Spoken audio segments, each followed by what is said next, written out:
नमस्कार, आप देख रहे हैं टाइम्स न्यूज और मैं हूं आपके साथ कंचन।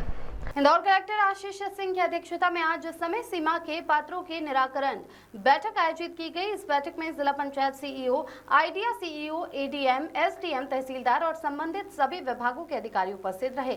कलेक्टर आशीष सिंह ने बैठक के दौरान सभी विभागों को समय सीमा में निराकरण करने का निर्देश दिया। उन्होंने कहा कि सभी विभागों को अपने अपने क्षेत्रवार और विभागीय दायित्वों के तहत सप्ताह भर किए गए कार्यों, समीक्षा और भ्रमण के संबंध में रिपोर्ट प्रस्तुत करनी होगी। इस बैठक में निम्नलिखित मुद्दों पर चर्चा हुई।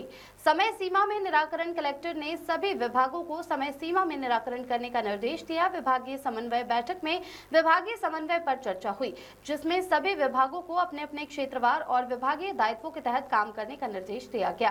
कार्य प्रगति रिपोर्ट सभी विभागों को अपने अपने क्षेत्रवार और विभागीय दायित्वों के तहत सप्ताह भर के किए गए कार्यों की समीक्षा और भ्रमण के संबंध में रिपोर्ट प्रस्तुत करनी होगी। इस बैठक में स्मार्ट सिटी के सीईओ दिव्यांग सिंह, जिला पंचायत के मुख्य कार्यपालन अधिकारी सिद्धार्थ जैन और अन्य वरिष्ठ अधिकारी उपस्थित थे। देखिए, टीएल बैठक में जो शासन के प्राथमिकता के मुद्दे हैं और अंतर विभागीय समन्वय के मुद्दे हैं, उन पे चर्चा हुई है। शासन की तरफ से समग्र आईडी की ई-केवाईसी करने का अभियान प्रारंभ हुआ है।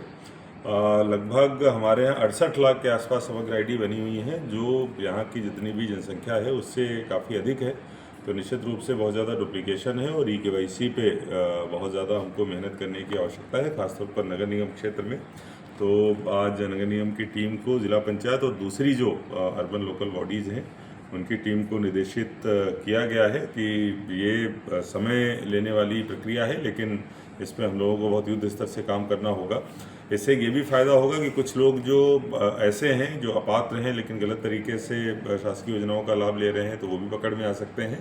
इसके अलावा जो डुप्लीकेशन है सदस्यों का या फैमिलीज़ का, उसको भी दूर किया जा सकता है। तो इसीलिए शासन की योजना चलाई गई है, जिसमें इंदौर को भी बहुत काम करने की आवश्यकता है।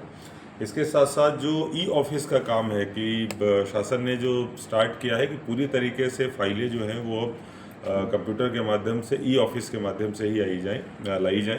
उसके लिए भी हमारी तैयारी चालू हो गई है। सभी ज़िलों में काम चल रहा है। इंदौर में भी हमने ऑनबोर्डिंग के लिए पूरा डेटा भिजवा दिया है। जैसे ही वहाँ से डिटेल्स आते हैं वैसे ही हम लोग यहाँ पर काम प्रारंभ करेंगे। इसके साथ साथ सभी एसडीएम्स को ये भी निर्देशित किया गया है कि उनके तहसीलों में जितने भी पटवारी काम कर रहे हैं, अमूमन देखा गया है कि कई सारे पटवारी बहुत दिनों से उसी हलके में काम कर रहे हैं, तो निश्चित रूप से इसमें भी परिवर्तन होना चाहिए। तो एनआईसी का सॉफ्टवेयर का प्रयोग करते हुए रैंडमाइजेशन के माध्यम से सभी के हलके निर्धारित किए जाएं, अगले 7 दिनों में प्रक्रिया पूर्ण की जाए।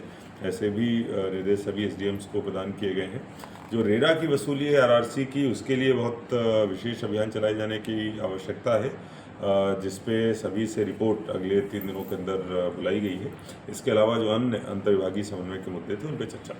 टाइम न्यूज़ देखिए अब आपके मोबाइल और